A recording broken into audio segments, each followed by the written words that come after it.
Hello, everyone, and welcome to Variant Rules. I'm here with my wonderful cast for a new season of a new game that we've never played before on stream, but I've played a metric shit ton of. So before I introduce you to the game and the setting we're going to be playing in, I will introduce you to the cast. We will start off with... I should always plan who I start off with because I never think about it. We'll start off with, in the bottom left corner, Mr. Uninformed RPG himself. Jordan, you're a regular cast member. Please tell the people about you. Tell them what makes you special. What's your favourite food? Go for that as well. We'll hear it. My favourite food is steak, Ben. Oh, it's a solid food. Go.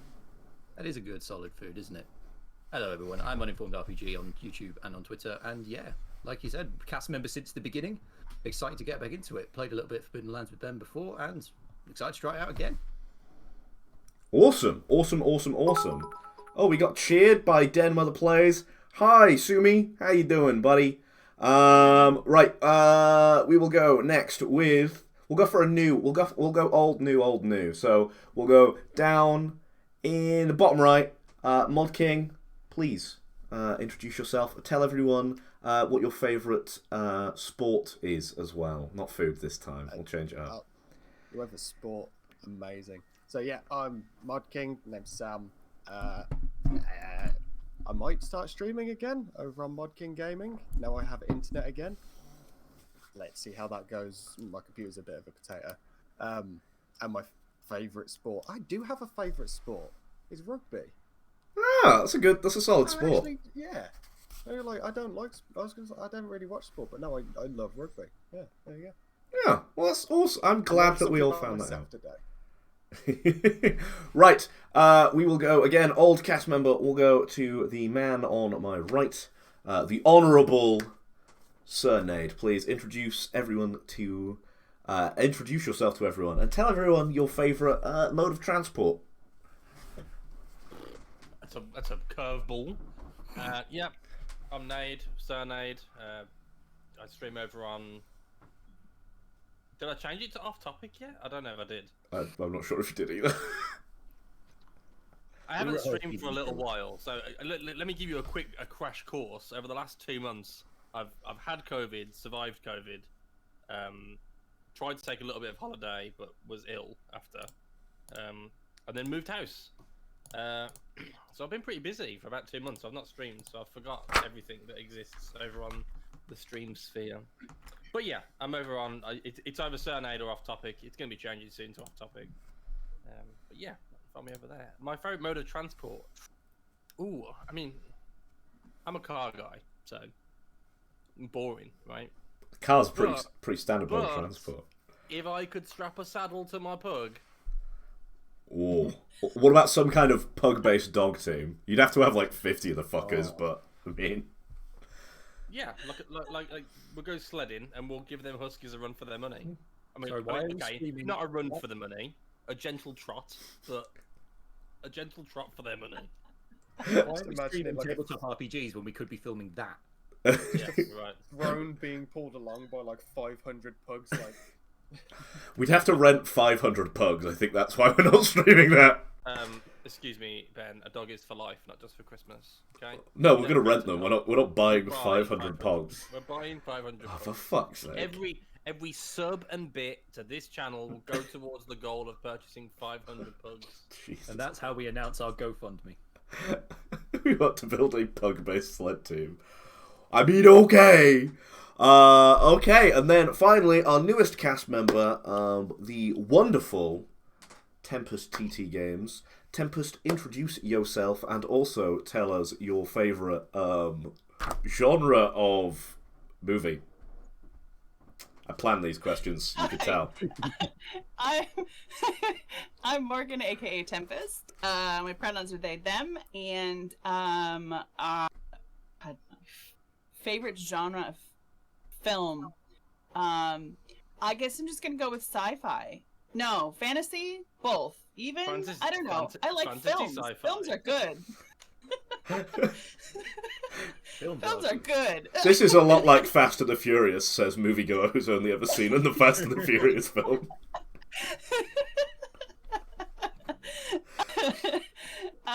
Yeah, no, I'm really excited to be playing with Slot finally. If you've watched Ben's shows before, you probably see me in chat. Yeah. So I'm happy to actually be here playing now.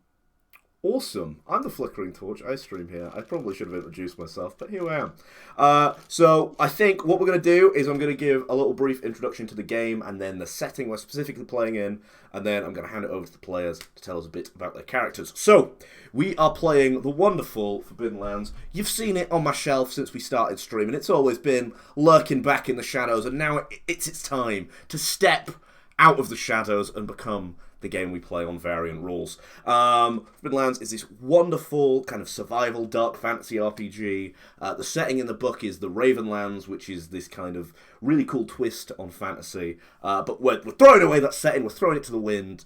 Mostly because I just want to play fucking Dark Sun, but equally, those books are hella expensive. So I've taken the aesthetic of Dark Sun, and I've twisted it and I've moulded it into my own setting, which I am calling the Sundered Realms. So essentially, all the player characters are on a fragment of the Sundered Realms, which you can see in the logo just below me there. It's a planet that was split apart by magical energy and now is bound together by these giant magical chains. In fact, all of the metal in the setting, apart from that which has been so powerfully warded, is part of these giant chains that's literally pulling the planet together. Life on the fragments is hard. In order to keep the atmosphere in, all of the magic from the world has been put in this giant barrier known as the Maelstrom, which is the background you can see behind us. It's like a giant red thunderstorm. That's fucking metal. Life on these fragments is hard. They're closer to the sun, so they're sun-bleached. All the water's evaporated off them. People are struggling to survive. And again, there's no fucking metal. It's a very tough place to live and a tough place to exist. Unlike traditional Forbidden Lands, where it's all kind of about the tensions between the kin, this is kind of a post-apocalyptic setting, so all the kin are kind of banded together, and it's more about the people who have helped you rather than the people that look like you as the ones you will look for aid and support from. The big cataclysm that happened about 150 years ago. We're 150 years removed. So people have built settlements and cultures and society. People have learnt to channel the power of the Maelstrom and have become these kind of tin pot despot dictators of their own little realms. These are known as sovereigns, the people who can control those, control the Maelstrom and have amassed a certain amount of power. Let's see. What else before we introduce the characters? I will introduce where they're from. They're from a really small stilt town, which is essentially all of the pebbles and the rock from the exploded planet fell back down onto the fragment, so they're now these giant deserts of sand and pebbles. And a stilt town is a town that's like built on stilts above this giant massive sand. They're really like ramshackle. Lots of people like can live there, and you can basically build whatever you want. However, due to this, they're very unstable. A couple months. Sorry, what were you going to try to say? I have a setting question. You can have a setting question. Do we know what destroyed the world? You have heard rumors of what destroyed the world, but you, as a character, weren't there. And the people that were there were at the epicenter of a giant explosion. So the rumor you've heard is that it was an array of crystallized willpower crystals that were basically triggered in rapid succession and caused this massive explosion of magic that cracked the world. That's what's theorized. What actually happened, no one knows, because at the epicenter, obviously, everyone was kind of vaporized. So you were all inhabiting this stilt town, and what happened was a giant sandstorm rolled in, swept the stilt town off of its stilts, scattering everyone into the very desert, and that happened about 2 days ago. You're all feeling parched, your throats like burn with the dryness. And we'll go around and introduce ourselves, and you know what? We'll do it in flipping opposite flippy flop way. So we'll start over with Morgan. Can you introduce Critice? Critice. Fuck. so close. God damn it. So I'm playing Stratis. Stratis is a Krilli blood sorcerer. They are young, and this is all gonna be a very interesting experience for them. They are young and they've lived in this world, so they're very hardened, but it's made them kind of timid. And at the same time, with the whole, like, you haven't explained anything about the Krilli, which is one of the I was gonna let you explain. Okay, all right. You're it's playing up one. to me to explain Yeah. your homebrew race. Got it. Okay. I can do it if you want. I just thought it made sense in the character introduction for you to explain that. Sure. Okay. I appreciate the 0 forewarning. That was grand. That's the tagline of this stream. Zero forewarning. So the Krilli are a kin that is at once a part of a hive mind, and with the apocalypse cataclysm system that created the maelstrom, that was when it happened, right? That is correct. They lost contact with their hive mind, which is called the One Thought, and so as a kin, they're all kind of a bit desperate to try to figure out how to reconnect to the One Thought, and that's definitely going to be a theme here with Stratis. They are, so like I said, they're young and they're a blood sorcerer, and Jordan Uninformed RPG's character is actually kind of their magical mentor, and yeah, I'm looking forward to seeing how it plays out, because in my head they're a kind of quite a timid character, and yet at the same time they're also very codependent, for hive mind reasons. Awesome. And, just to describe a regular kind of run-of-the-mill Krilli for everyone. They've kind of got this grey skin. Right. They've got like almost like if you've seen people with those kind of like subdermal tattoos where it kind of looks like they've got an endoskeleton kind of underneath the skin. That's kind of what a Krilli looks like. They've got like tiny little like proto mandibles here, but they've got like a regular human face with slightly bigger than usual bug kind of lattice eyes. So that's, I imagine you're fairly prototypical for a Krilli, unless you've got something. Yeah, nothing unusual about them at all. Awesome. Yeah, so that's kind of what you'll look like to most people. To other Krilli, I'm sure you look, a certain way. But to most people, they're just like, that is a Krilli. They're weird enough that I kind of don't know the difference. We'll notice when we get to towns and stuff, a lot of them, to kind of differentiate themselves, use face paint. But that's very cultural, and it depends on kind of where you live to whether you do that. Awesome. Anything you want to say else, or should we move on from you? No, I think that's good. I think I've been thrown under the bus for long enough. Sorry about that. Right, so we will now go to throw under one of our regulars, Nathan. So just to be clear, Morgan, you're playing an angsty teen whose Wi-Fi's gone down. I don't know what you're talking about. Oh my God. Everything is fine. I'm a normal person. Don't. I like it. It's all good over here. So stop looking at me. So nice. After listening to Morgan's description of their character, I realised I'm playing the complete opposite. Excellent. My Wi-Fi hasn't gone down because I'm that old that I didn't use the Wi-Fi to begin with. There's no One Thought over here. I am an old, grumpy dwarf. I was but a small child when the cataclysm happened, so I have some memory, perhaps, if I roll correctly.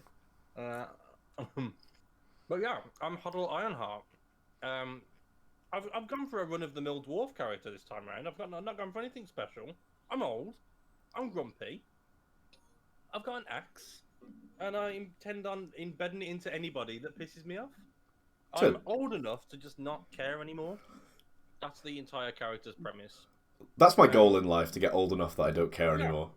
Yeah, he's got one thing that he's still into.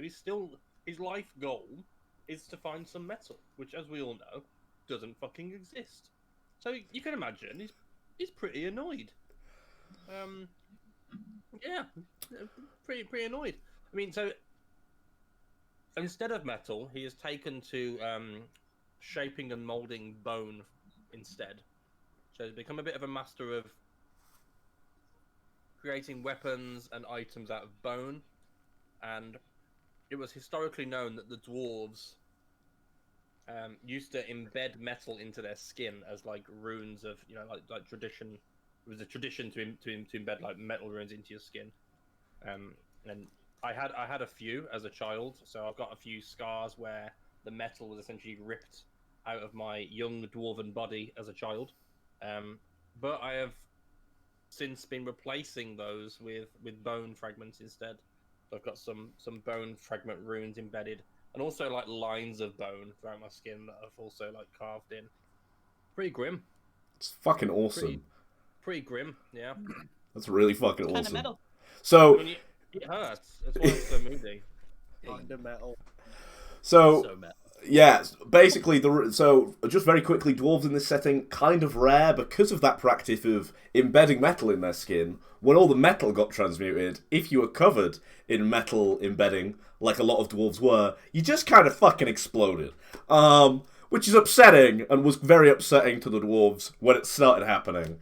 But some of them lived, and now they're very much wanted because they're the only people who kind of have an innate metalworking almost sense. They know how to basically meld metal from birth. So they're very highly prized as friends or servants or prisoners. Because you can get them to make metal shit if you can find metal. We will jump over now, if we're going in reverse order. I believe it is... you're going to have to help me with this. Gnurk Honest Tooth? Is that correct? It's close enough. Nurk Honest Tooth. Gnurk. Awesome. So I am playing the Gnoll Peddler Nurk Honest Tooth. He is an elderly gnoll, greying, mottled fur. See like scars of his younger years on his body. Dressed in just some rags, really. Tries to get some fineries, but it always ends up turning into rags after a couple of days. He doesn't look after himself too well. Yeah, he's got no teeth other than one giant fang that protrudes up from the bottom of his maw as well. And he has these lovely blue eyes. Would you say that they're really honest eyes? They are. Oh. They are honest eyes. You know he's called Honest Tooth, though, right? Yeah. Those are two different descriptors. His singular tooth and his honest look are two different. Yeah. He's known as Honest Tooth, and he's got honest eyes. He thinks he's super honest. He's a bit dodgy, but he means well. Bit dodgy. He's honestly dodgy. Honestly dodgy. You can trust he's gonna honestly be dodgy. Yeah. Honestly, mate, I'm really dodgy. You know what you're gonna get, right? And finally, thank you for that description. So, just very quickly, just to fill in some gaps, gnolls are one of the most common races now on the Sundered Realms. Basically, they were already very adapted for a hot, humid climate where they have to scavenge a bunch because they're basically hyena men. So they're about as common as humans on the fragments of the Sundered Realms. So you'll be seeing a lot of gnoll characters. Finally, we'll jump down into our bottom corner here to another regular cast member and their description of their character, Artigan Windwalker. Oh, It's a really cool name. that's a I cool pride name. myself on the name. That's a good name. Yes, I am playing Artigan Windwalker. The voice will probably come and go. I'm going to apologise for it in advance. He is a Jabari shapeshifter druid. Jabari are another race that is specific that we're playing to this setting. Jabari are basically descendants from humans, but there is one very distinct difference between them. They're very pale-skinned in their complexion, and also they are they almost have like speckled, almost like crystalline fragments. They're like very white, sort of high luster freckles that they've got, and basically that's because the Jabari are embedded in their skin, have fragments of willpower crystals, which were this powerful magical artifact. I want to say, Ben. Yeah, so crystallized willpower is essentially like magical essence in crystal form. So the Jabari are very pale skinned, but they have these kind of red crystalline fragments like running all the way through their complexion.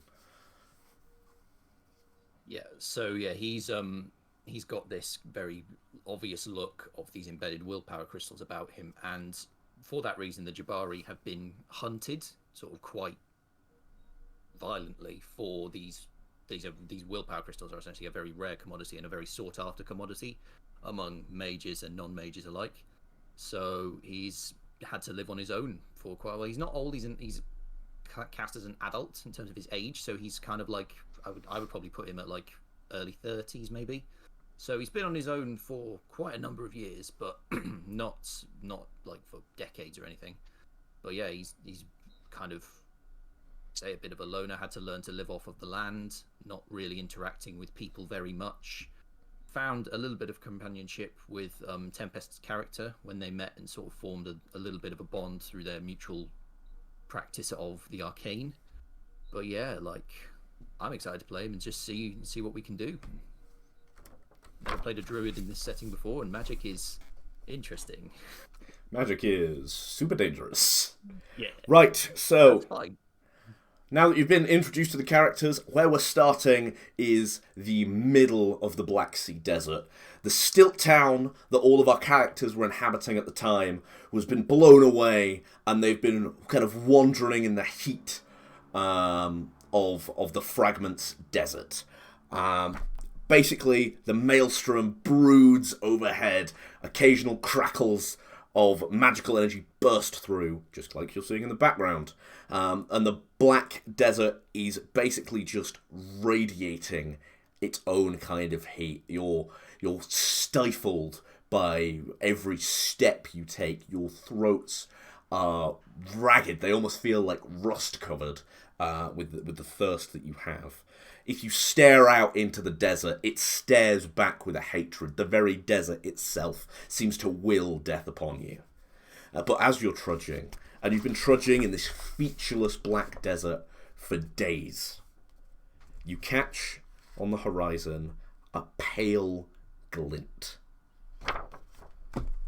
And that, my friends, is where you say things you want to do. So on the horizon, you've seen this pale glint. Maybe a single bolt of energy has passed over the maelstrom and just caught on a little something in the distance. But the glint itself is obviously something white and not metallic, but something there. I sort of go up, nudge, huddle, and go, "You see that over there? See that glint white thing? Go check that out." You're seeing things, kid. No, I see it too. It's there. I think maybe I don't know. I don't like it. I can see it too. You're all losing it. You're in the desert. You're losing your mind. Don't trust me. Well, maybe, but we've been walking endlessly for days now, so maybe we walk somewhere where we might actually find something. Haven't you figured it out yet? We're just gonna walk to death. Well, Time to accept it. As you say, walk to death, there's a bigger crackle of energy through the maelstrom, like dramatically. It doesn't even faze me. I just beckon to it. Right. Well, I'm walking. We'll be walking to death, but I'm going in that direction. Is anyone coming with me? I'll go with you. Yeah. And I just start walking towards this thing. So, how are you? Are you approaching kind of stealthily, or are you just kind of like strolling? Like, how do you? Can I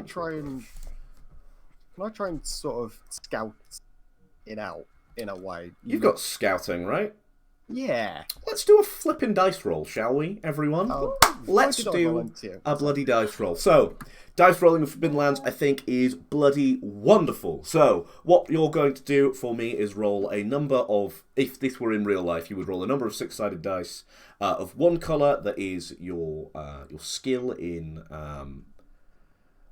scouting, and then another colour of dice that's the base attribute of your scouting roll. Give me 2 seconds to just get up a character sheet for myself. Yeah.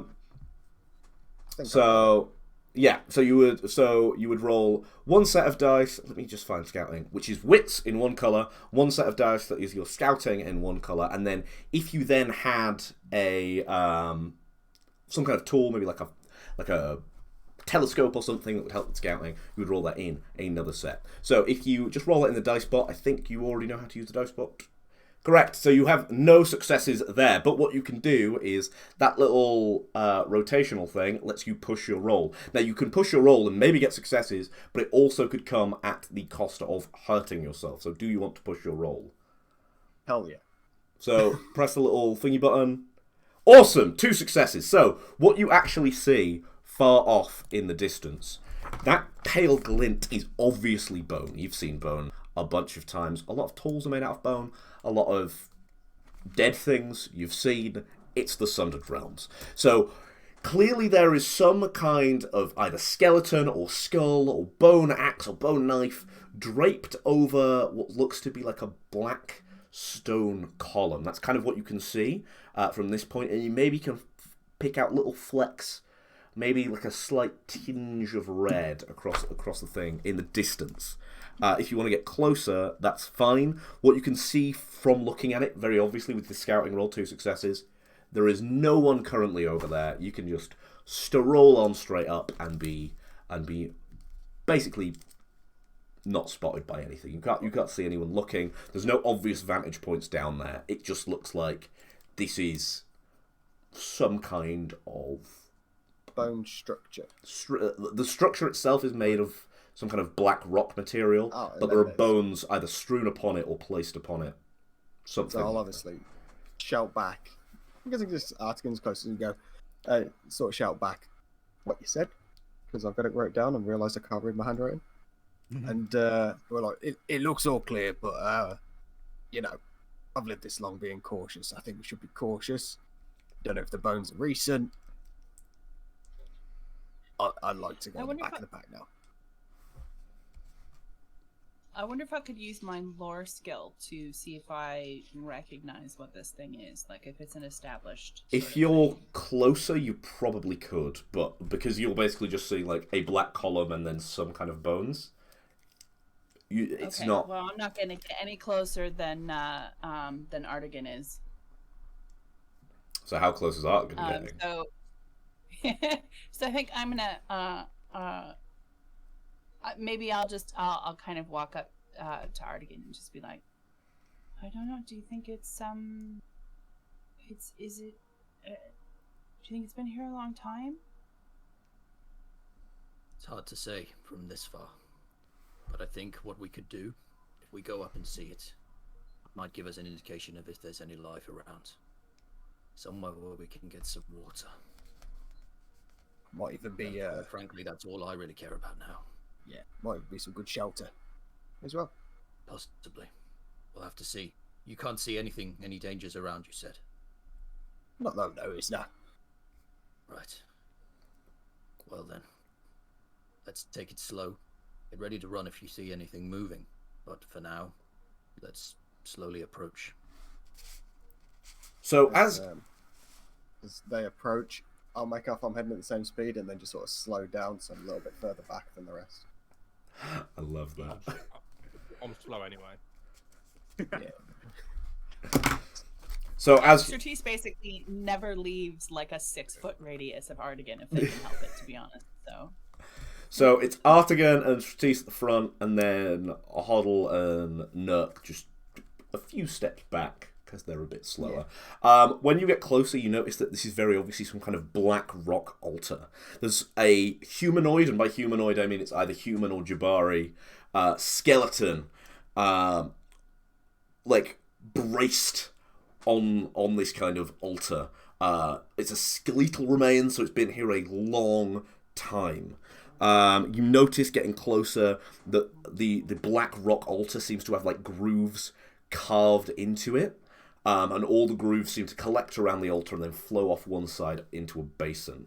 The grooves have a very familiar reddish-brown flecking in them, and then in the basin that looks like it used to be quite full of whatever liquid has been flowing through these grooves, is half full with a diluted reddish-brownish substance, about 2 mouthfuls.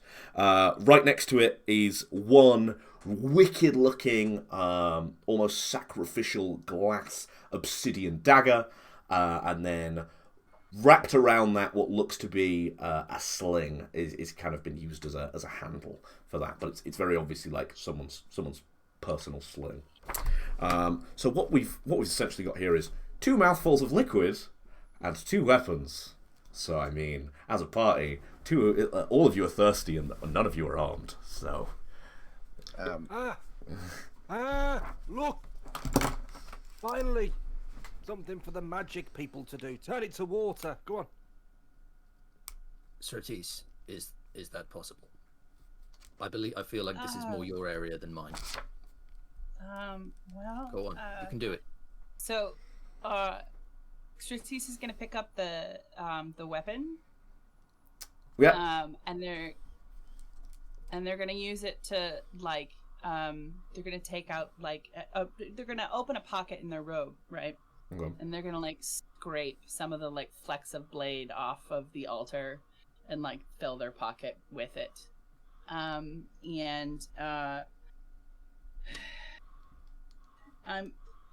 pretty sure I haven't really got.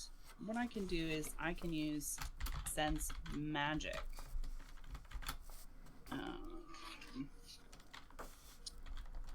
Yeah. I can see if there's anything magical about this, but I can't make water from. Well, this is probably blood. Sniffs it.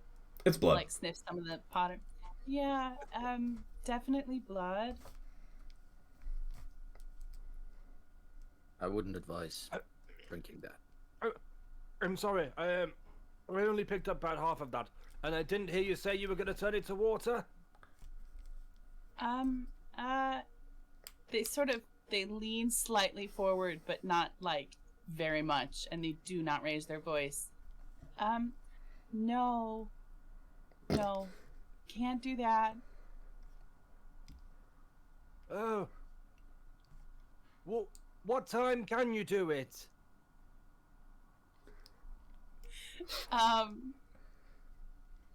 Would you like to give me a lore roll? Surtees specifically, yes. Okay, all right, I can do that.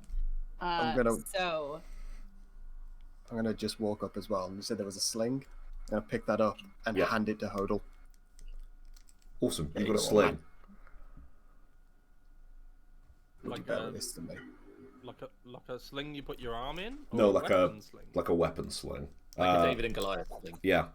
1 bonus dice, 1 damage. It's a light weapon. That's all the stuff you need to know about that. You can find ammo anywhere because it's a sling. We're literally in a sea of pebbles, aren't we?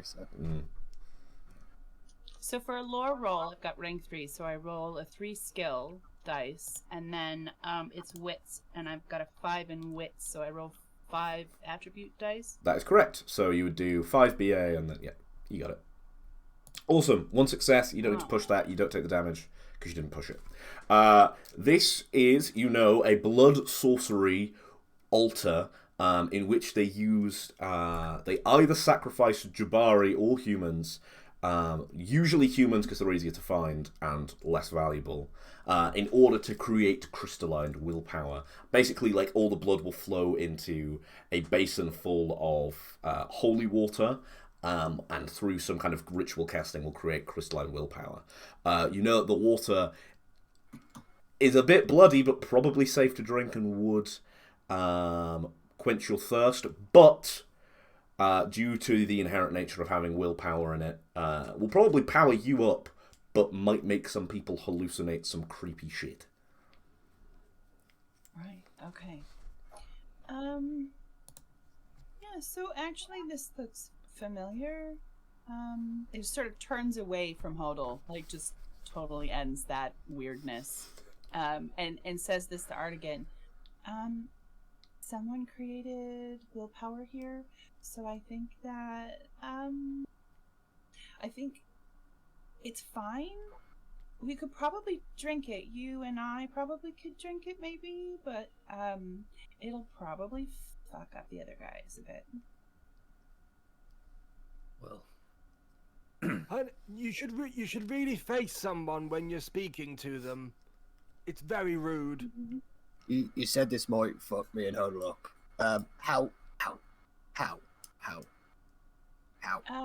Like you'll probably like see stuff. I mean, I don't think it'll kill you, but it doesn't. I mean, to be fair, it doesn't look like there's enough for everyone.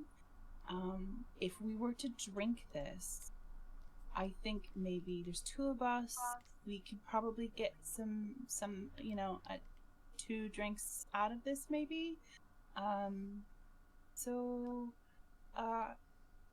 It seems. Well, I don't know. It looks at Artigan. Like fair if it's just us that drinks it, and also like smart. So it'll power you up, bug woman, yeah?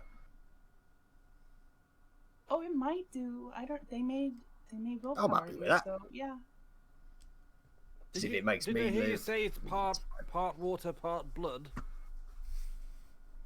I think it's all I blood, mean, all mate. blood is part water. Oh, blood is part water. I've worked behind a bar in my time, and it doesn't take a genius to figure out how to make more. We just add more blood, right? It's like a cocktail. Artigan tries to speak, but just doesn't find the words. Yeah, I think Surtees is also just gonna kind of like gape at him. I'm very curious as to your plan, Hodel, but you know what? Now's not the time. I want to look around on the grounds. See, so you said this was an altar for sacrifice. I want to see if there are any like tracks or evidence of people coming and going from this location. Oh, have you got survival that you could roll for me, my good friend? You know what? I just might have that. Oh, give me a little survival roll, please. How many do I have in survival? Ooh, I have that many in survival. I'm not going to push that. Yeah. But it's one success. One success. Yes, in fact, the tracks have been obviously like because his body's been here a while, have disappeared. But what you do notice is kind of jutting out of the Black Sea is these like wooden like staves that are jutting out just above the sand, and there seems to be a lot of them leading off into the Black Sea. You imagine to either a shipping route or some kind of landmark where the cult or the sorcerers that have come here to create willpower use to find this altar again, because these altars have to be made of special material and basically kind of immovable because it's a big stone altar. So they've left these little staves in the black sand, going away from the altar in almost a straight line. So you imagine that's how they come forward and back from here. Okay then. And I point out what I've seen, and I think there are 2 possibilities here. We follow this path to wherever it leads, and maybe find a settlement with some supplies that we can refine, or we sit and wait for someone to come back. A more manageable group, especially given our condition. But the only thing I will say is I don't know how long it'll be until someone does return. This guy's been I've dead not a while. survived. I've not survived this long. waiting for other people to solve my problems. We walk. Clearly. Anyone drinking from the basin? It'll probably have dried up by the time we get back, so I think this is kind of our only opportunity. Well, I'll do it if you will. Okay. And they're, I mean, they've been sort of like staring at this basin of blood like the whole time. Like always one eye on it, and they will literally, they're already moving toward it, and they're gonna pick it up. It's something they can pick up, right? No, it's kind of built into the altar, but you could scoop the Sure. Okay. the They're water gonna out with you. scoop out a mouthful of it. There's only enough for 2 of us. Yep. You both.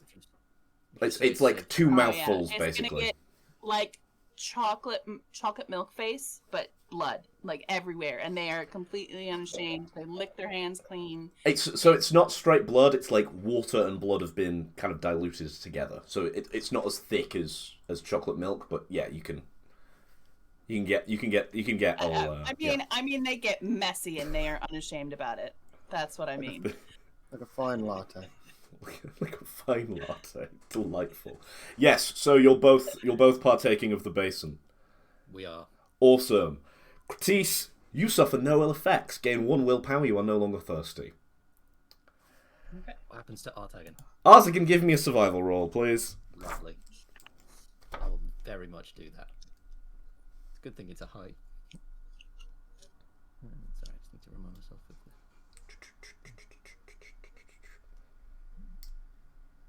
Can I keep? Do I have to push this, or? You don't know. Two successes beats what I needed from you. Yeah, you are no longer thirsty, but as you were sipping, the water feels kind of spicy as it hits your kind of palate. You're not used to drinking blood, as you're not a blood sorcerer yourself. You're just a druid, right? And that almost it feels slightly rancid in your mouth, being the fact that it might be Jabari blood itself. And it's kind of cannibalistic if you think about it. But it's mostly water now left. All of the blood has been crystallized into that willpower crystal, so it's mostly water.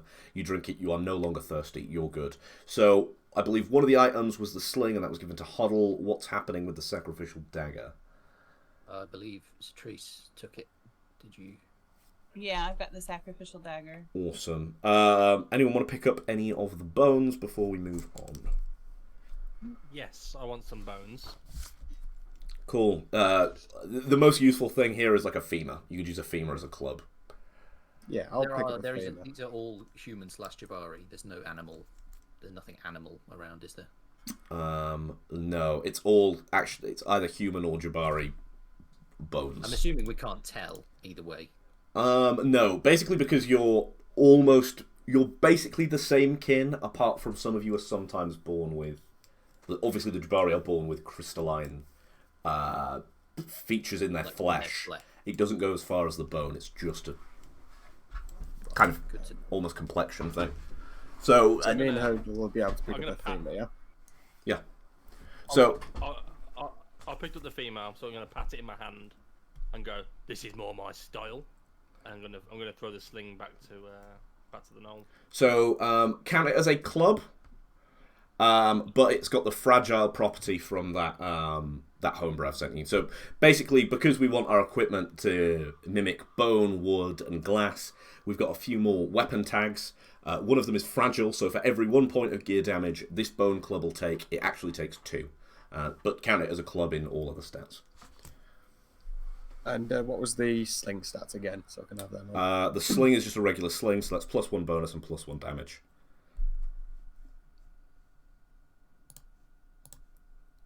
What I'll also do... Dagger is just an item, it's not a weapon. Oh, no, the dagger is an item, but that's got custom stats. So I will dump it in pre-show FL, but for everyone who's here, just watching the stream, it is a +5 dagger, but it has the brittle property.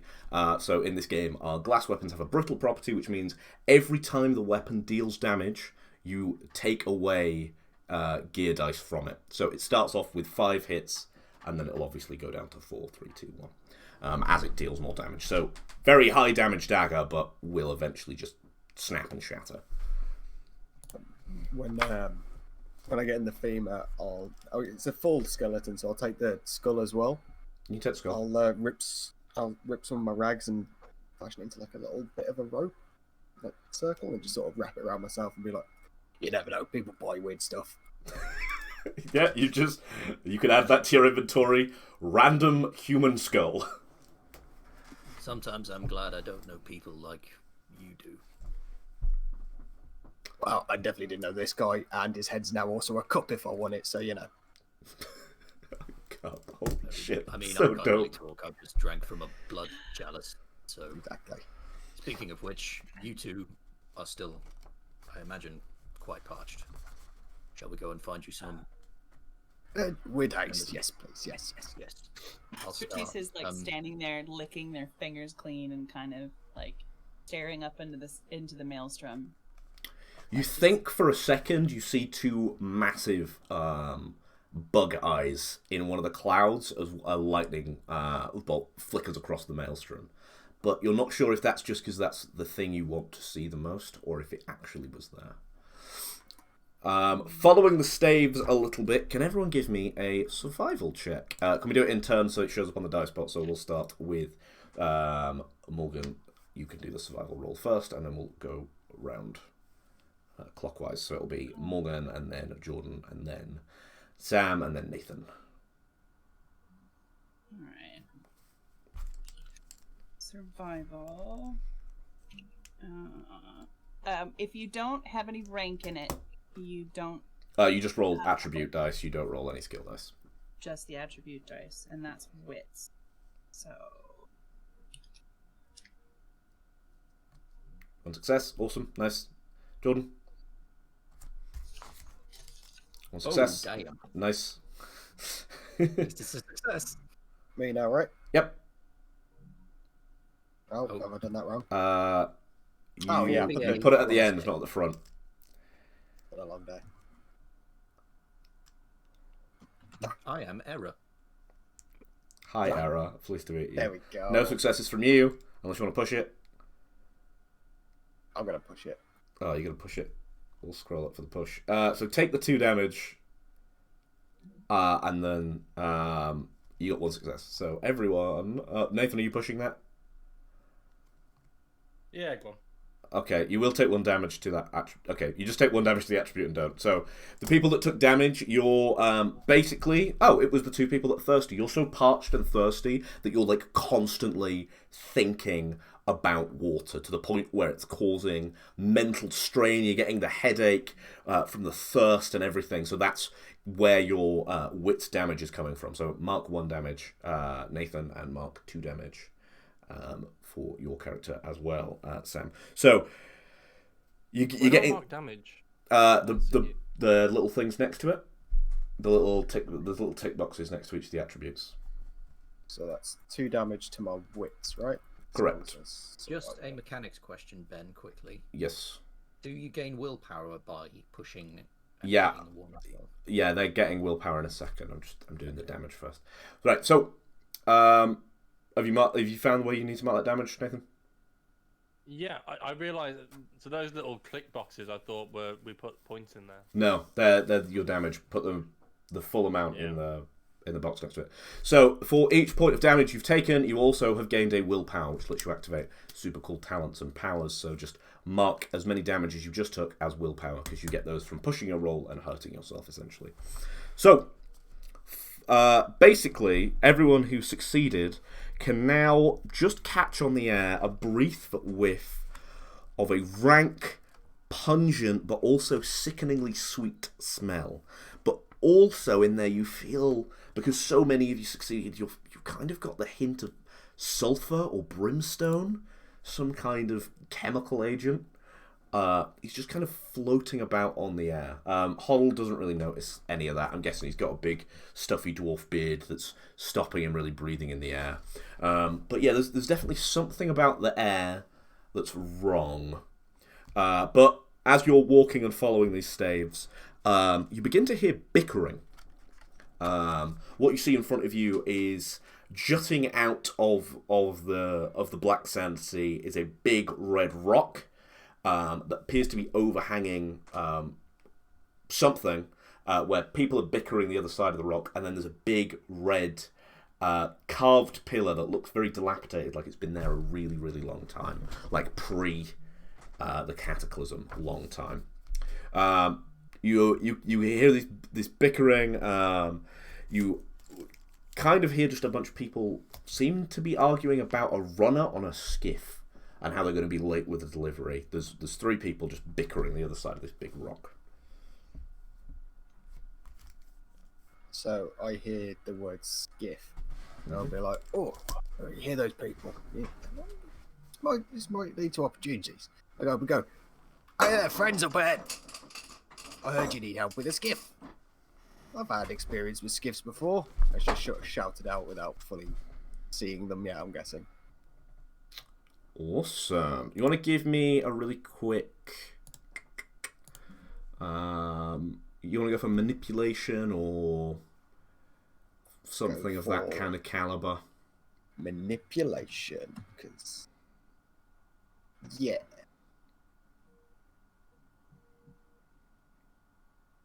One success. Okay, so basically the argument stops instantly at the hearing of other voices.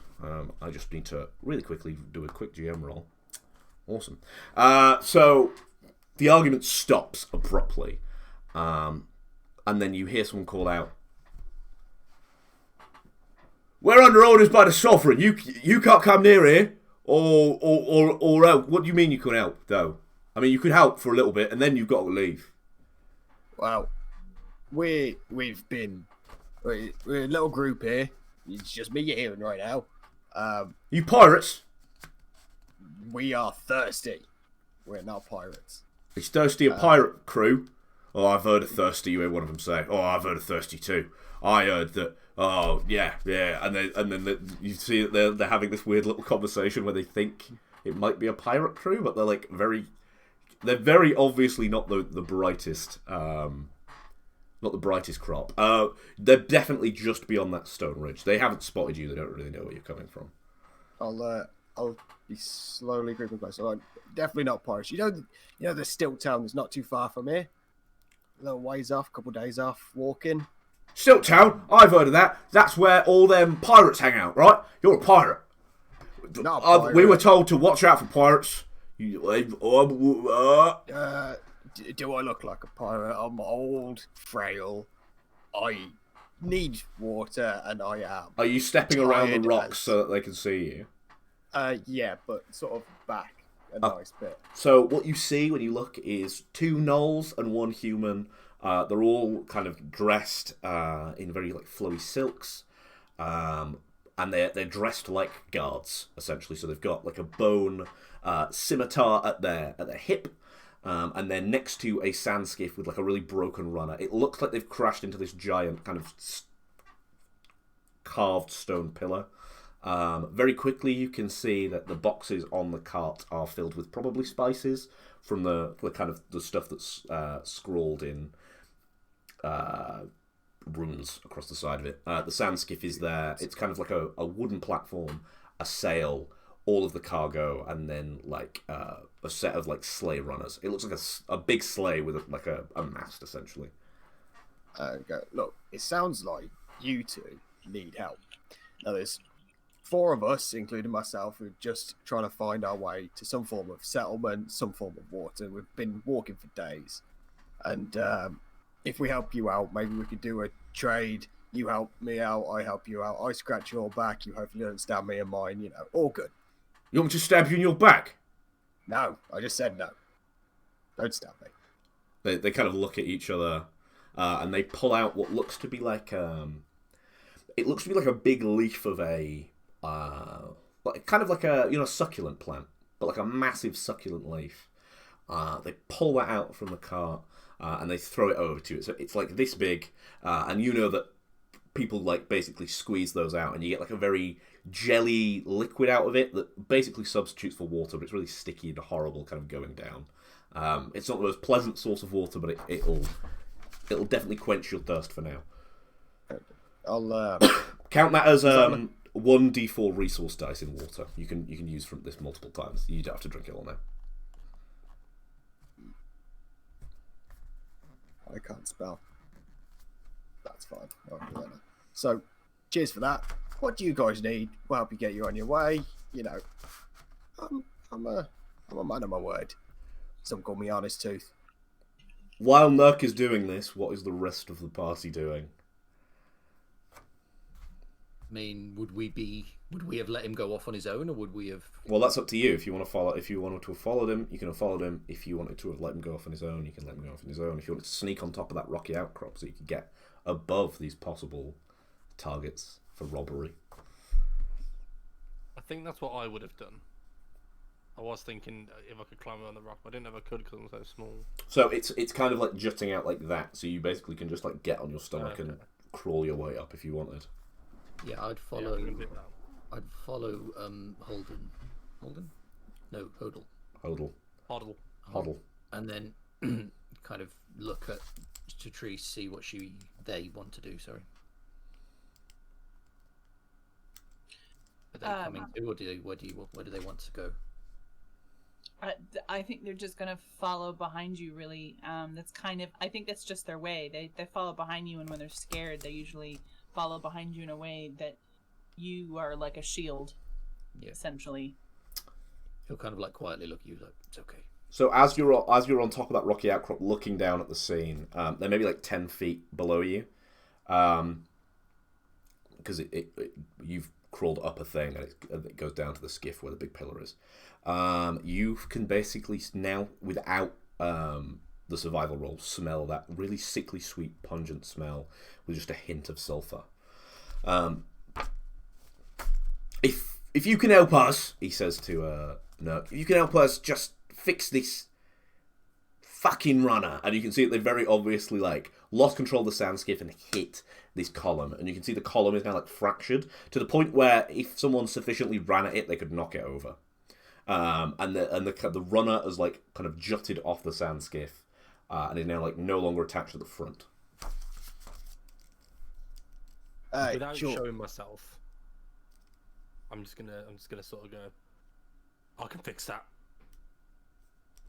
The one of the gnolls and one of the human like look around at that point trying to spot you, but because you're like basically hidden at that outcrop, they're looking about like, where's that from?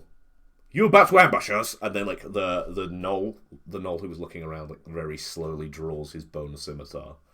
I mean, it'd be bad to ambush you with him talking. I ain't no fucking clue where he's gone either. Can't keep an eye on that dwarf. I'm meant to be paying him, but you know. If you can absent-minded. now, they know you're here. We'll stay. Keep an eye out. I whisper to Huddle. Now, listen all. No need for bloodshed. I'm gonna come out and I'm gonna fix your skiff. But I need you to stay calm. As you say stay calm, a big crackle happens in the maelstrom, and a massive gust of wind billows in, filling the skiff's sails briefly and crashing it. We almost hear like a oh, as like almost like Gregorian chanting is coming from the maelstrom as it picks up and starts jutting more. And at this point, from what looks to be the maelstrom itself descends this rotting, colossal, lizard-winged creature with like holes in its wings and where you can clearly like see through, like jutted bone showing, and it seems to have like you know when like frogs like get ready to rivet it, like its whole like neck kind of fills with something, and out of it pours, for everyone that's near the skiff, this sort of billowing toxin that just covers that area. Can both of you give me a move roll if you want to get out of the way, or if you want to... This is me as well. You've not gone... did you go down yet? No. No. Okay, so just Nurk. If you can give me a move roll to get out of the way, or if you want to try and use any other skill. Sure. Here, go ahead. What would be a move roll? Agility move. It's an agility skill. And I'm going to need 3 successes to get all the way out of the way. 1 or 2 will negate what happens to you next. Okay. You want to push that? Yeah. You'll take an instant... So, what happens is... Right, so... You've just taken 2 damage, so mark down 2 willpower, but you're essentially now going to be immobilized because you've lost all your agility. So what happens is, this billowing, noxious... Did anyone else hear Alexa just go? I heard that too, yeah. Okay, good. This billowing, noxious fume fills the kind of ridge with the skiff in it. As you, move to, try and get out of the way, you run towards the skiff and trip over one of its sharp runners, basically cutting the back of your leg open. As you fall into the sand, you're basically immobilized there, holding your leg together. Also, because you didn't get out of the way, take an empathy damage as you start to kind of feel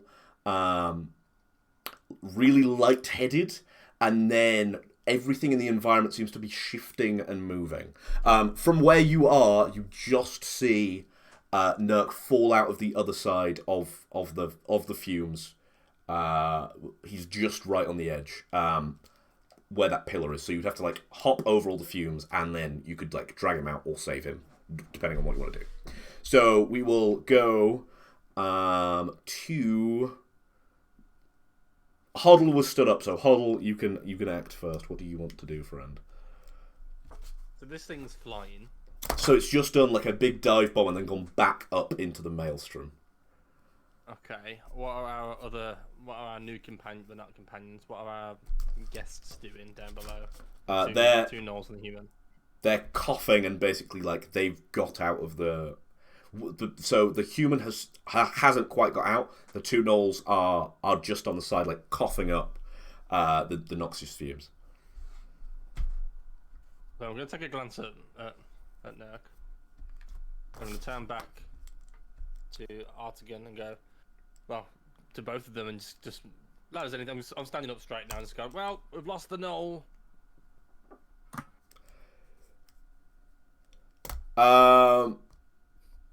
Artigan, you're a druid, right? I'm a druid, yes. You think that might be flammable? The gas. Just a thought. It seems like some kind of bio napalm situation. Great, we've got animal USA on our hands.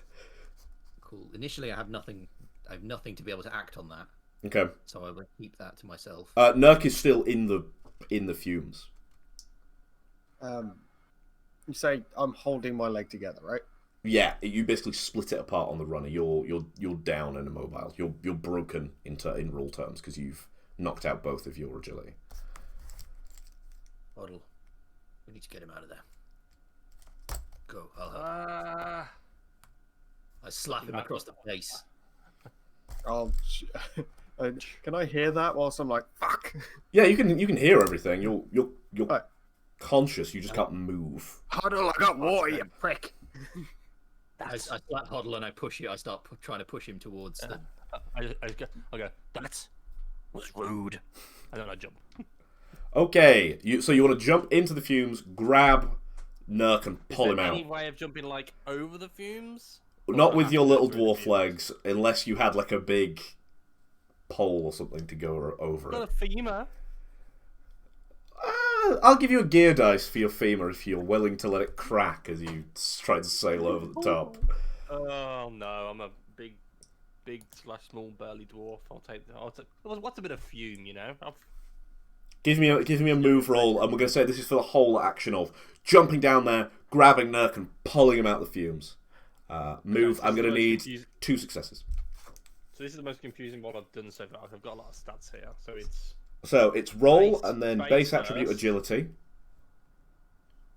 Okay, so that's 3 BA. And then space, and then then if you've got anything in move, it's that many. 2 SK. Yep. And then a gear dice. And then if you're pole vaulting with your bone, it would be a gear dice, but that would be breaking the bone. I'm not gonna do that. Success. Yeah. So what we see is Hoddle jumps down and manages to land and kind of tuck and roll right in front of Nurk. Grabs Nurk by the scruff of his neck. Obviously, he's like a hyena thing. So I think hyenas do the cat thing where they like pick up their young by the scruff of their neck. So he's got that. You grab like a big old scruff of his neck, manage to heave him out, and as you're heaving him out, we see coming down from the clouds again is this giant Dracolich, and we see that attached to its tail looks to be a massive stone on one side and the biggest bit of metal you've ever seen on the other. And as it flies down, it clacks those two together, causing a single spark that lights up the skiff and the man still inside the skiff. We see basically like a Michael Bay-esque explosion jut out from the canyon as the skiff is basically reduced to cinders, and the man on the skiff also now cinders. Okay. I would have dived on top of Strategies to shield her. Them. Awesome. Yeah. So we get this point. Artigan, I guess you've got like a cloak, right? You're a druidy person. Yeah, I'd have like a long sort of low fabric. Tries to throw their cloak round Satrice. Satrice, you're fine with that? Or yeah. Yeah, throws. Shield them. You feel this flash of heat roll up your back, Artigan. Basically that whole area is like napalmed. Also, you've not seen a dragon in ever. The only person who will have seen a dragon is like Hoddle. I'm standing over Nurk. Very heroic, like shoulders back, a big explosion behind me. Braided beard has been he's flaying in the from the blast. Bits of sweat drooling down my face. You owe me one. And I look up. Let's get that bastard. And you just yeah. As you're saying, let's get that bastard. We see this thing is colossal, and it's beating its wings as it's coming into land where all those ashes are now, and it lands and perks itself right next to that column, and you just see it start devouring the ashes, but it's got cuts all up the side of its face because it's very obviously. You're looking at it now, it's not a living creature, it's been reanimated. And as it's trying to eat these ashes, you see all the ashes are starting to fall down its body. Closer inspection, this thing looks super pale, but it had this kind of purple tinge, so you imagine it was maybe a purple dragon when it was alive. And it's just trying to go to town, but you see that its eyes are burning white. So it's very clearly it's not a living creature right now. So it's not my turn. Never mind. You can go. You can go. Whoever wants to. We're not in combat right now because it's not physically attacking you. So it's landed near me. Close-ish, yeah, but it's not paying any attention to you. I'll turn to Hannah and go. See, I don't think today's today, mate. That was smaller further off. I'm gonna begin to. As soon as I catch a glimpse of that metal at the end of the tail, I'm making a dash for it, and I want to touch it, to hit it, to try and steal it. Anything I can do. I just need the metal. Holy shit! Okay. That was the Sundered Realms. Okay, so I think Strategies is lifts up Artigan's cloak and is watching this happen, and I think they notice that you're checking out the metal on this thing's tail, right? So I'm gonna cast a spell, and I'm gonna go try and distract the dragon. What spell are you casting? I'm gonna cast Firewalker. which makes me completely immune to heat and cold. I take no damage from fire. That's power level 1, right? Yep. So spend your 1 Rank willpower and roll your 1 dice in case you get a failure, and then we get to roll on the best table in the game. The spell mishaps table. Which includes such wonderful delights as your character is instantly ripped through dimensions by a demon and comes back in a week irrevocably changed.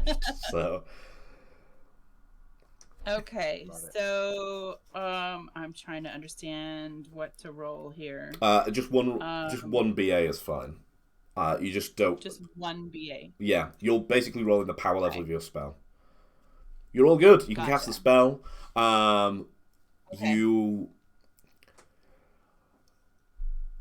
through casting the spell, you feel your blood turn to like ice and then electric in your veins because you're a blood sorcerer. And echoing from beyond the maelstrom, you hear, "Flee," echoing down into your very mind. That's the only thing you hear from beyond the maelstrom before, as just as wonderfully as it opened up, so cruelly it closes down. We see the maelstrom itself ripple out from where the spell was cast. And now you are immune to fire. Firewalker has been cast. If anybody was watching, they would have seen Xerxes like shudder in ecstasy, and then they collect themselves and rush to the front of this dragon, not screaming, but saying, "Dragon, over here," and waving their robe. Like they don't get like close to the dragon, but they're making a scene, like waving a cloak in front of a bull. Give me a performance roll. Okay. For your roll for your cloak flurring, because he's really into trying to eat this meal. He's not being able to eat it, but he's really trying.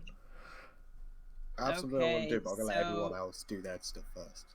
Awesome. I will make sure to come back to you before this round is done. This is gonna be interesting. Success. Oh, hey. The dragon will peek its head up, but first we will go to Artigan, see what Artigan's doing, and then we will go to Sam before we wrap this whole thing up. So, Artigan. To be honest, I don't have anything.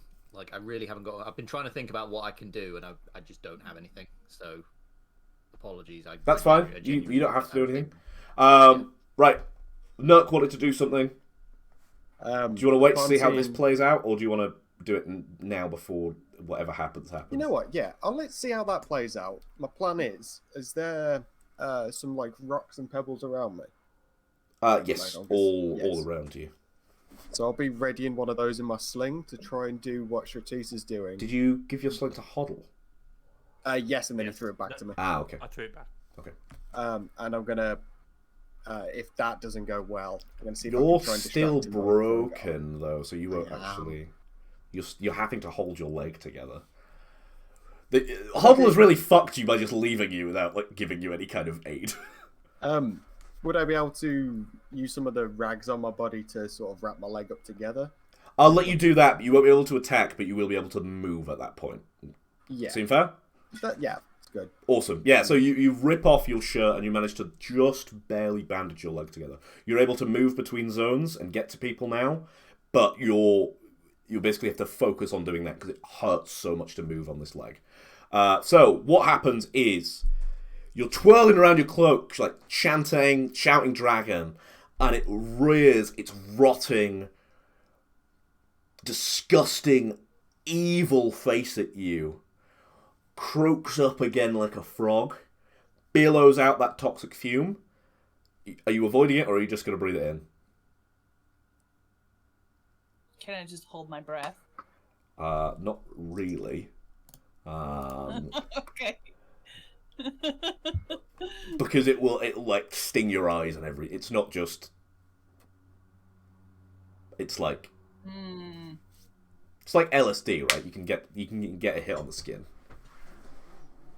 Okay. You'll be immune to the fire, but not necessarily the psychedelic effects. I think I learned about LSD during this. Yeah, I'll suck it up. Cool. Take an empathy damage as everything kind of ripples around you and people's faces start deforming and stuff. And then, as Hoddle goes to grab the tail, it whips around, sparks. We see another like napalm like blast shoot forward, wrapping around Scratisse. And you're just there, fine. You breathe in the fire as it kind of ripples around you. The maelstrom itself almost seems to like mimic the fire going around one point, like in the sky. But you're totally fine, Firewalker. Yeah, dope. Hoddle, you've been, the metal has been brought fully out of your grasp now. And you've just seen another big fucking explosion happen. Chasing it. You God damn it. Okay. He's really big. Like, he's like bigger than a tank big. Like, he's a big... Still chasing it is fine, but I just want you to be sure that you know what you're doing. Hoddle has nearly lived his entire life. Hoddle's about to have lived his entire life. And his one goal in life was to gain back some of the metal that was stolen from his forefathers. And he will give his life to have a shaving of metal. Okay. Did you want to go, Nuck? Yeah, sure. I have an idea on making Huddle not kill himself. Upon seeing it whip round and Huddle be like, and still want to go for it, I'll shout out to the dwarf. If it's got metal, there's metal elsewhere. That's not been assigned to the chains. Why don't you not give your life? There's metal out there. Let's find where this fucking thing came from and get it. Not now. I can't fucking walk properly. And I'm just gonna try and hide. So Tracy, you're close enough now that you see that this thing has tried. Someone's clearly gone in and tried to like sew, like patchwork fabric onto this thing to kind of basically make it slightly more aerodynamic from when it's rotted away. One of the things you can very obviously see, this might be a note you want to take, is someone's tried to sew it up with, and you see it in a few instances. It looks like a black flag of a green skeleton holding a long sword, and you see like a few instances of that same flag being used. It's like it's in a similar style to, I don't know if you've all seen Blackbeard's pirate flag, like that kind of style. A bunch of basically like green accented pirate flags have been used to try and like sew this thing up. Okay. Awesome. So I'm a bit busy, Toreadoring the dragon at the moment to say anything about it, but I gotcha. it's just a thing you noticed, might be plot relevant later. So, you're still running after the dragon. That's fine. Yeah. Okay. I'm gonna get I got my club. I just want to get close enough to hit the metal to try and like knock it loose or something. You know what? It's so distracted by the Krilly that's just taken an entire flame. Make me an attack roll, sure, against the tail. A success will do. That'll be strength, might, and then any bonuses you get from a club, which I assume you've looked up in the interim. Yes. So it turns out a spell. Sorry. So 3 BA. Strength is beautiful. Plus 1 gear dice for a wooden club. Hang on, I'm only see what I ran. If I've got 5 strength, that's the base, isn't it? Yes. Yeah. 3 skill, and the club is what? Sorry, so the 1. club says bonus 1 damage 1, so just 1. 1 gear dice. For that? 1 GR. GR. Okay. Here we go. You put the arrow the wrong way around. No. Exactly. The rest of that was right though. So close. Oh, close. I didn't realise that Convince GM was a spell in this game. Is it? What's Convince GM? It is whenever Nathan plays. Yeah. If you talk enough. Oh, that's just running with me, isn't it? Right. So, do you want to push that, or are you fine with it as is? Do you want to explain it to me? So, if you push it, you will take damage from the 2 skulls, but you could get more successes, so you do more damage. The white ones are successes, right? No, the swords are successes. I've got 1 success off that. Yeah. Oh, we're pushing. Let's go. So, take 2 damage to your strength, and you've hit for 2 damage, plus the extra damage that your weapon does, so you've hit for 3 damage altogether. We see you swing, and you hit the steel of the flint and steel that's strapped to this dragon, and it reverberates and makes this like really loud like gong sound. And now the dragon, well, his attention's on you, so he's going to attack you. So, you'll be pleased to hear he doesn't have any skill dice because he's just a big undead dragon. You won't be pleased to hear that he rolls 7 dice because he's fucking colossal. But he doesn't hit you. Somehow he doesn't fucking hit you. He swings this tail round. So you hit it makes a gong sound. He lifts up his tail. He swings it wildly. It starts digging into the cliff, and just tearing apart the cliff face, and then lands. Do you want to keep attacking the dragon? No. Yeah. Okay. I'm gonna duck the attack, and just the sheer like closeness essentially of me having my entire head cleaved off sort of like shocks me back into reality of like a little bit of flight or fight going on. Awesome. Right, so what you can now see in the distance, those 2 guards that survived are running in one direction, and it's the direction that the sand skiff was going towards. They're just bolting. The dragon lich tries to rear up its head and roar, but like no sound comes out because its vocal cords have clearly at some point rotted away and gone. So you just hear kind of like the strain of this thing's body like trying to put out a sound, but it doesn't really make anything. Everyone give me a really quick empathy roll. Just empathy. Yeah, you're about to take some fear damage otherwise. If you've got any kind of fear talents, which I don't think any of you do. Fearless. What does Fearless do, if you remind me real quick? Well, insight is armor against fear attacks. Feel free to also roll your insight as well. I'll let everyone else go first, because I'll do double. When you take damage to an attribute, you roll 1 less of that skill, right? That's correct. I'll Nathan, you're fine, you're not scared. I've done it. You've done the same thing as Nathan. I ain't feed an old dragon. You're fine, you haven't taken any damage. Tease, take 1 empathy damage, as you're basically like frightened of this thing trying to roar. And then Artigan as well. You also get armor on that, but that's fine. You don't take any empathy damage. You see this thing for what it is. It's a decaying corpse of a much scarier beast. This isn't as scary as an actual dragon would be, but I mean, still, fuck. It's not a fun thing to come up against. Sorry, I don't know whose turn it is, but I'll just go. I want to say very quickly. I want to ask the area where these guys were, and one of them's dead, 2 of them are running, and you got the skiff.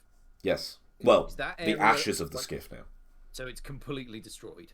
Yeah, the skiff is gone. There's nothing there's nothing forageable. It's literally turned to char and ash, and it was trying to eat the char and ash before you harassed it. Then what I'm going to do is also cast a spell.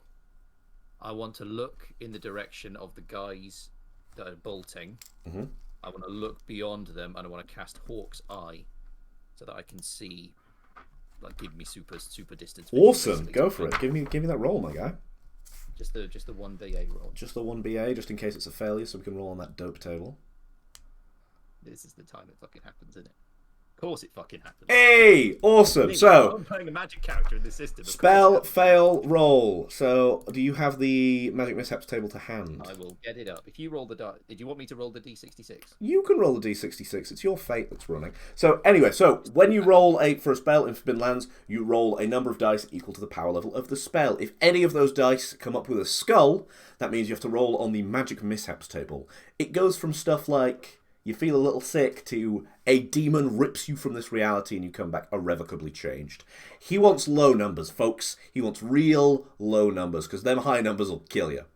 Okay, then we had this before. I just want to check with you. Can I roll a d66, or do I have to roll like 2d6 and in an order? I think what you do with the dice bot. With this dice bot is you roll 2d6 and then you do space, and then you do -ns for not sorting. Space -ns. It's a 16. It is a 16. Awesome. So what's 16 okay. on your failure for the magical mishap table? I do not have it up. So if you'll give me a minute, feel free to move on to someone else for a moment. While he's looking, I would actually kind of like to activate my pride on the fear. Can I do that? You can do, yeah, if you would like. Pride is something staying calm under pressure. You can stay calm under pressure, right? Yeah. So pride is another cool mechanic. Each character has a pride, and they can roll an extra d12 on any roll they've pushed in order to use their pride. So if you fail this roll, you will have lost your pride because you have not stayed calm under pressure. So give me a d12 roll, and then I think if you do it in the system using.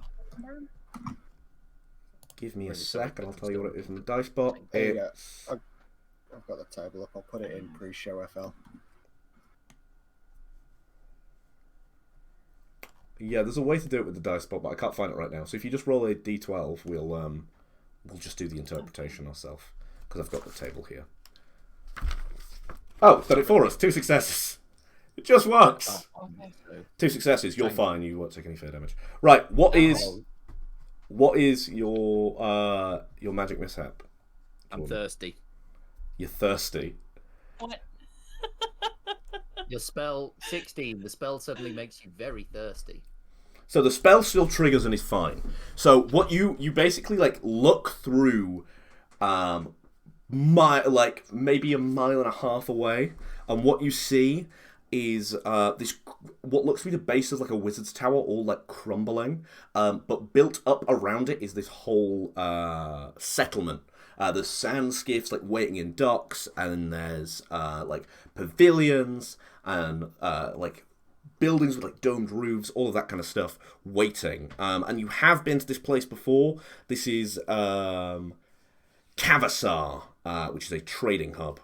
But it looks like walkable, like you could walk there. It's just over the horizon, like you can maybe just see it on the horizon. So it'll take you about a day to get there, but it's a settlement you could get to. Cavassar. Yes, and that's where they're running towards. Thank you. But until then, I'd be thirsty. Yeah, you're now thirsty. Yeah, I genuinely couldn't find that mishap table. I can't remember what page it's on. Awesome. Yeah. Sam's put it in the Discord now. Nice one. Thank you. Oh, he I has. just Excellent. put things on hand. I was like, I might need this. I might need this. That's super useful. Thanks, Sam. Yeah, so you're now thirsty. So using that magical energy, you've basically like sucked all the water that you took that had that willpower, it crystallized it in it, and used that to cast your spell. And that's why you're now thirsty. All of that water was seeped out into the spell. Are we still fighting the dragon, or are we running away? What's everyone's plan? I imagine I get sort of, I see the settlement off in the distance, and I sort of realise it's there, and then I turn to what's going on, and just, my face just drops as I see what's happening, because it's one of those moments where it's like, for fuck's sake, what is he doing? I guess you cast that far eye, saw the settlement, and what snapped you out of your far eye was the dragon's tail carving into the rock face as it went to swing for Hoddle. That's what kind of tore you out of that. Cool. Nurk, you're still hobbling with your fucked leg. Yeah, you said there was in this area like where the skipper was. There's like a black stone pillar and Yeah, there's a big red stone carved pillar, but it looks super dilapidated, but it looks like it's ready to fall over.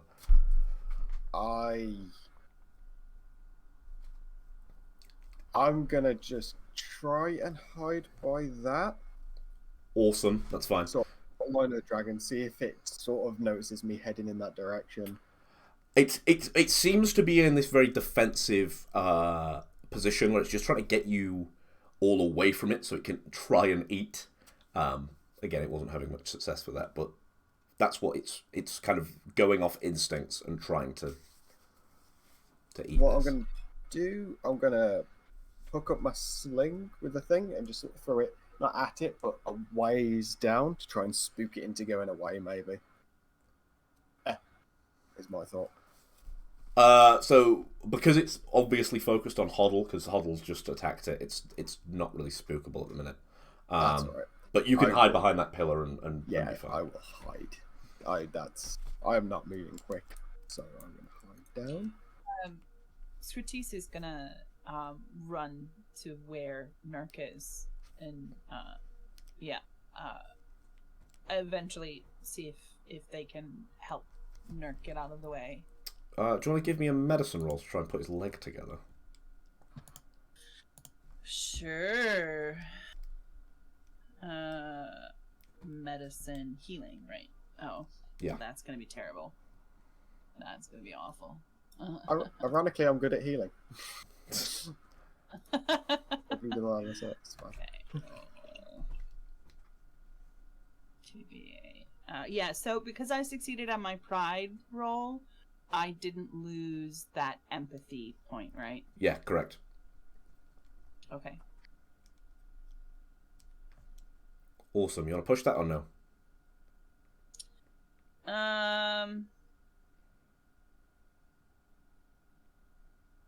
Yeah, let's do it because I get willpower if I push things, right? And correct. If you fail and you take damage, you'll get the willpower for it. Oh, you just get nothing. Cool. So you're not really sure what to do with a man whose leg is split open, but you could probably just like hock him over your shoulder and run away if that's everyone's plan to escape, essentially. So you're close enough that you'll be able to get him out if everyone's going out. Artigan, you'll I guess actually Huddle is next. Huddle, what do you want to do? So I'm just gonna put my hands up to the dragon like this, and I'm gonna like look towards the ashes, back to the dragon, and just start stepping backwards. You see it like rears up and tries to like growl again, but no vocal cords. And as you're kind of backing away, it snaps its jaws, and then just like tries to go back and eat the ashes. I'll say to the others, move out. Today's not the day.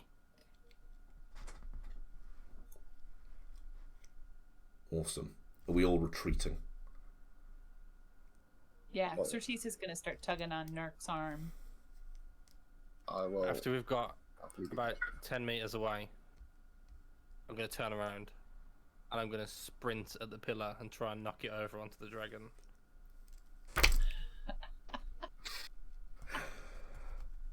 Okay, buddy. You're not doing. I'm going to need 3 successes on a might roll, please. He's not got his headphones on. You did explain how brutal this system is before we played. Oh yeah, I did. Like the whole point of this fight was like some fights aren't winnable, but we can try it. Give us a might roll. We need 3 successes. 3 successes. It's a massive stone pillar. The idea was that 3 of you would get behind it and push it, not one dwarf would run and fucking body it. They're famous for their stubbornness. Okay. If he gets you 3 successes, I'm gonna be so happy. 5. And then, alright, is it? I've done it the wrong way around. It's 5, then BA, right? Sure. And yeah. might is 3 SK. There's no bonuses or anything on this, no? No. Use my club. No. You're dwarf though, aren't you? So you get more rerolls. He gets more rerolls I if he agree. wants to use them. One success. You want to push it? Yeah.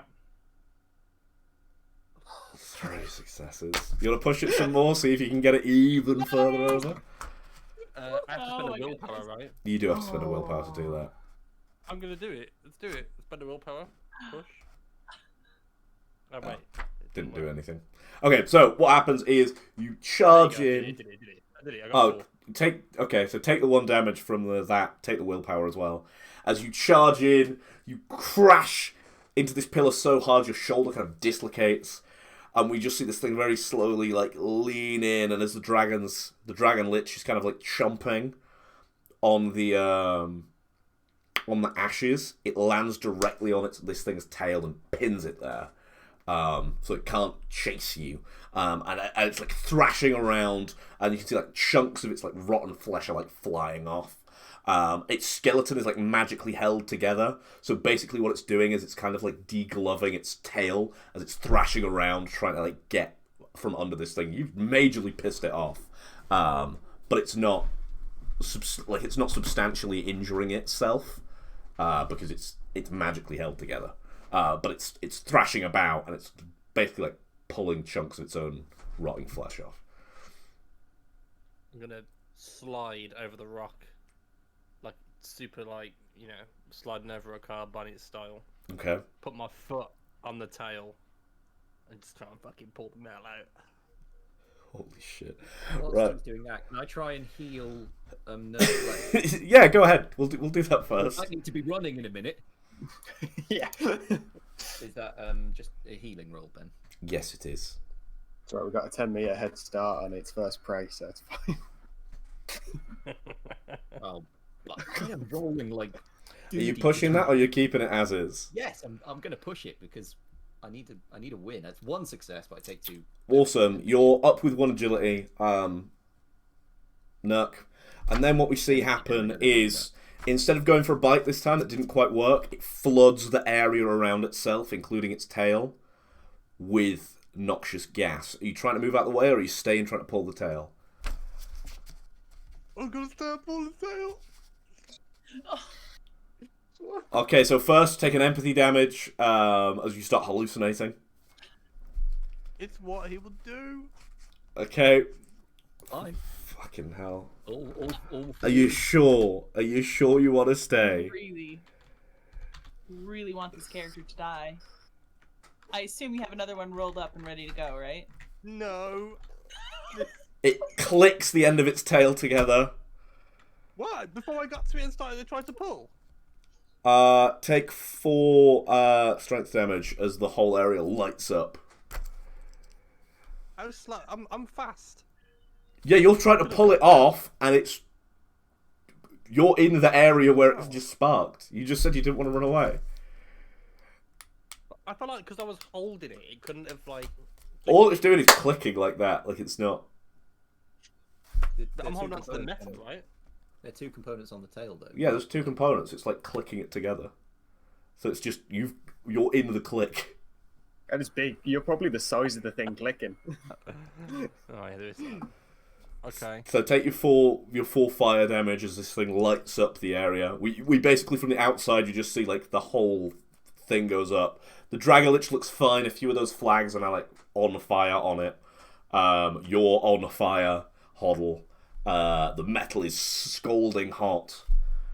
I don't know how much health you're on.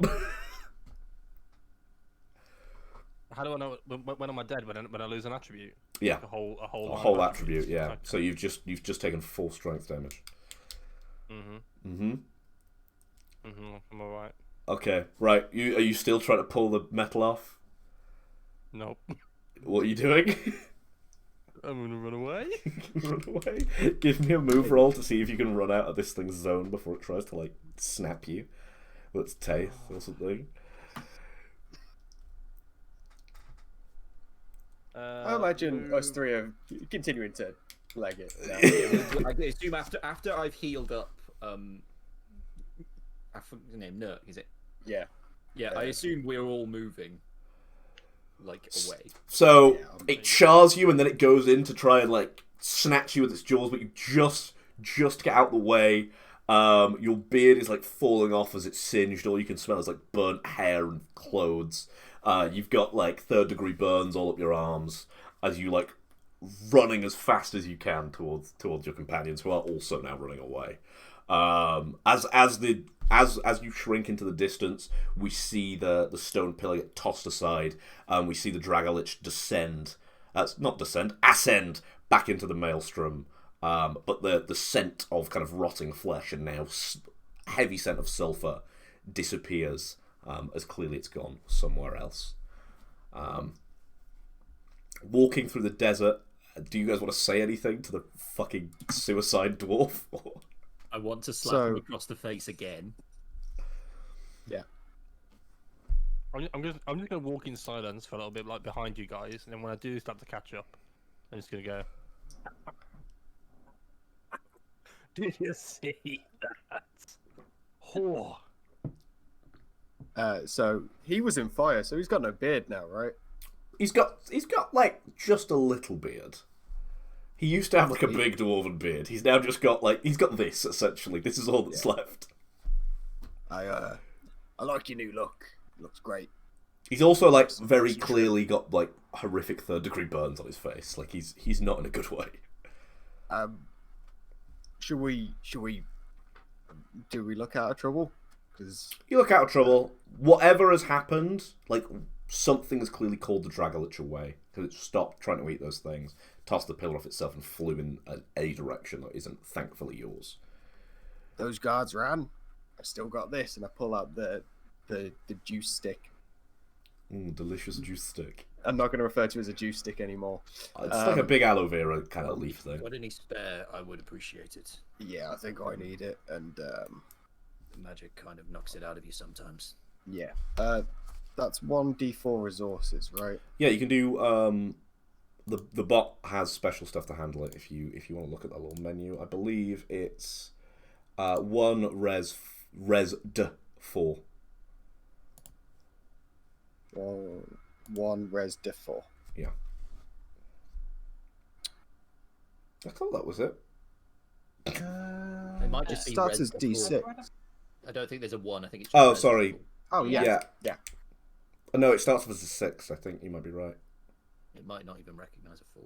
Yeah, I think it starts off as a 6. We'll say it was a 6. I made an error. 6. So if it goes to a 1 or 2, it's just gone now. So Okay. Should I put a 1 in front of it? Give it a go. yeah, you're good. Yeah, you're no longer thirsty. Are you handing it off to Artigan? Yeah. Cool. You can also regain stats and stuff now because you're not thirsty anymore.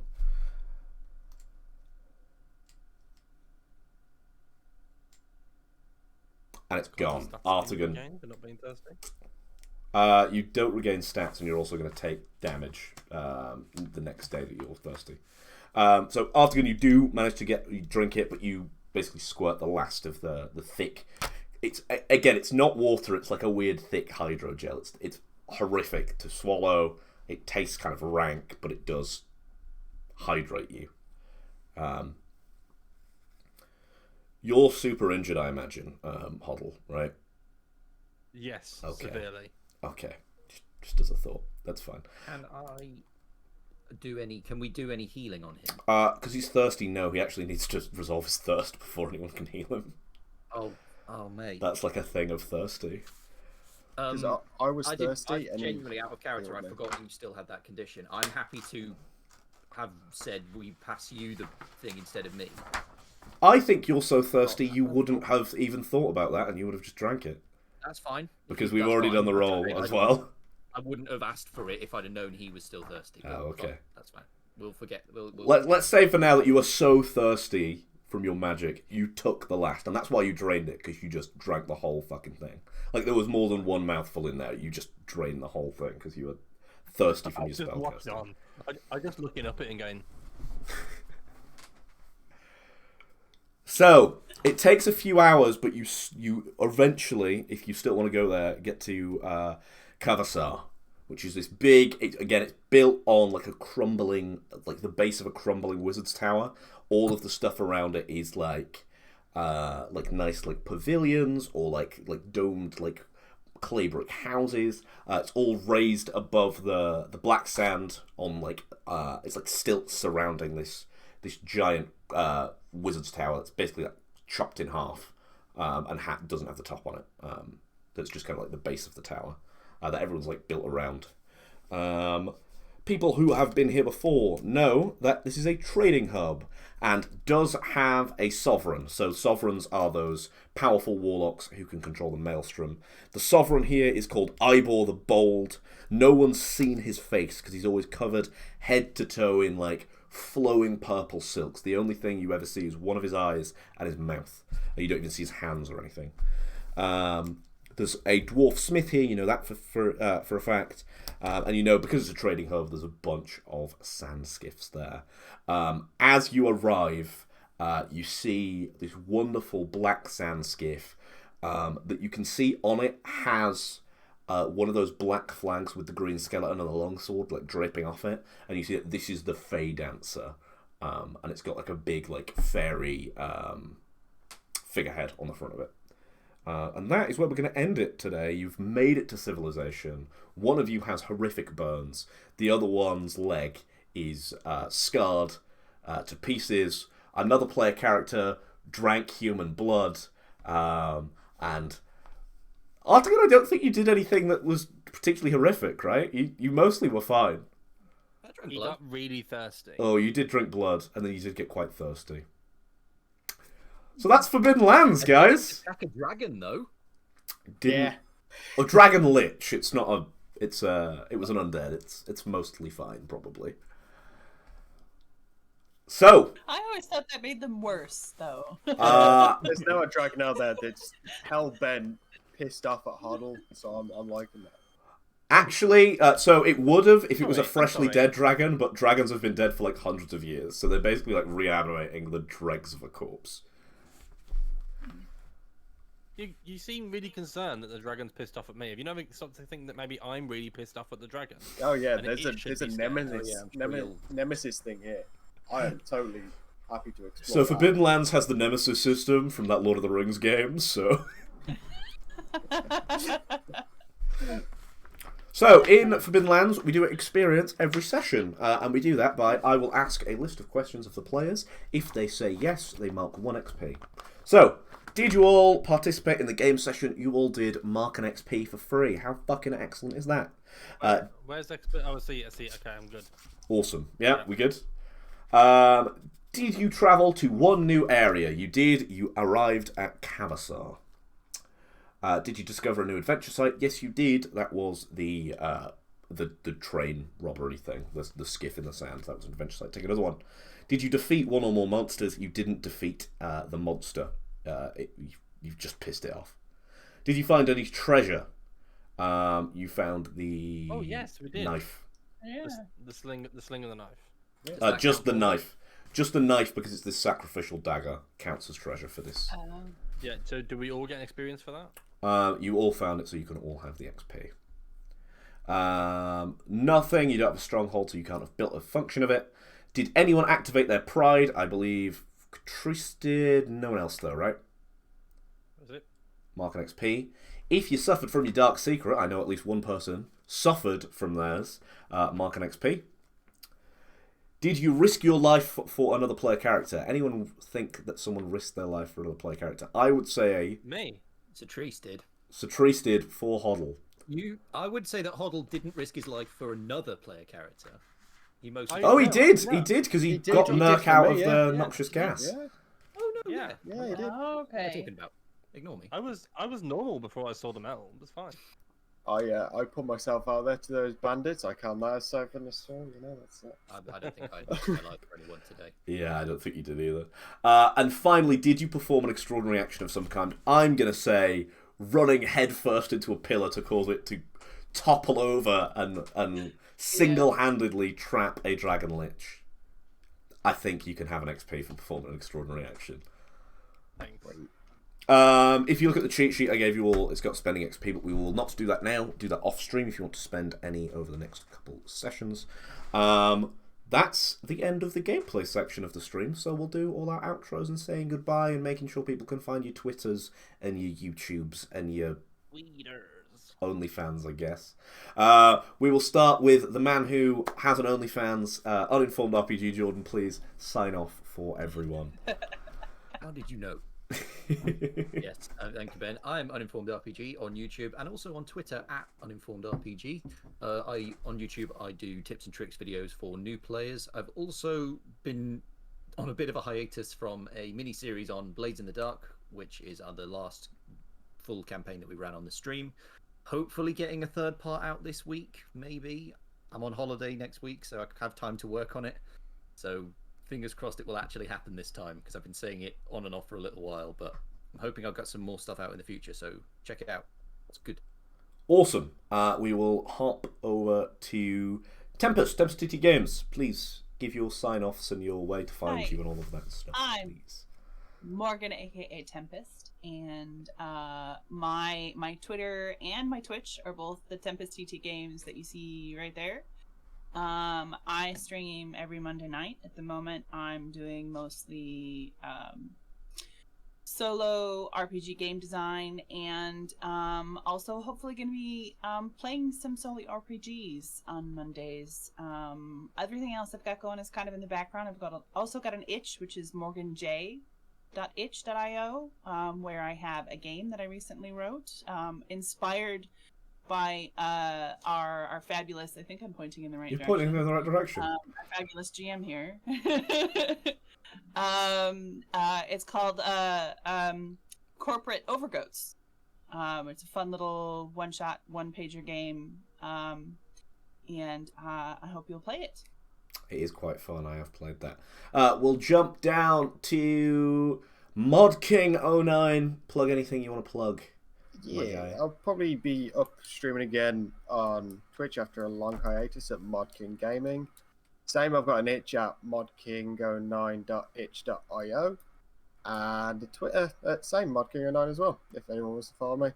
I'm going to try probably be more active. To be honest, if you go on my Twitter, it's just going to be fan art of Caduceus from Critical Role, because that's all I apparently retweet. Damn. Nothing wrong with Caduceus fan art. No. Is that how you say that name? I've only ever seen it written. I don't watch Critical Role. Caduceus. Ah, Even it's not going to show up on my phone. Yeah. I did not think that would be pronounced that way. You learn something new every day. We will now hop over to the one, the only, Sir Nade. Please give your plugs and your goodbyes. Let's go. I am Sir Nade. Follow me on Twitch. Same on Instagram. I'm worth it. You should do it. Normally I challenge people to find me, but you should just do it this week. It's fun stuff over there, you know. There's game stuff. There's dogs. Post some food now and again. Pictures of castles. It's just quality. It's just high quality content. It is pretty high quality content. I think I'm sometimes there. That's what I don't get it. It's free as well. I don't understand why millions aren't following me. It's truly the mystery of our time. Strange. Very strange. Awesome. I guess I will do my sign out. So you can find me here over on twitch.tv/theflickeringtorch for this form every Wednesday at 7:30, whatever UK time is, depending on if we change daylight savings or whatever that bollocks is. For Sundered Realms for the next technically 10 weeks, because we always do the 5.5, but 9 more weeks of game. You can find the VODs of this over on youtube.com/theflickeringtorch, where the VODs go up a week later, where you can watch all of that. You can also watch our entire back catalogue of variant rules, including a Mecha Hack game, Blades in the Dark game, which is really awesome, and a Knights Black Agents game, which is the other game I ran. You can follow me on Twitch at You can follow me on Twitter at twitter.com/flickeringtorch. We didn't get the. Yeah, that's it. I hope you had a wonderful time. And I just want to let you know, you're my favourite. You right there, watching the script. I know there's other people watching. No. Me? You. No, that guy. Not that guy. Say goodbye, everyone! Bye! Bye. Bye! See you later, guys. Bye. Bye.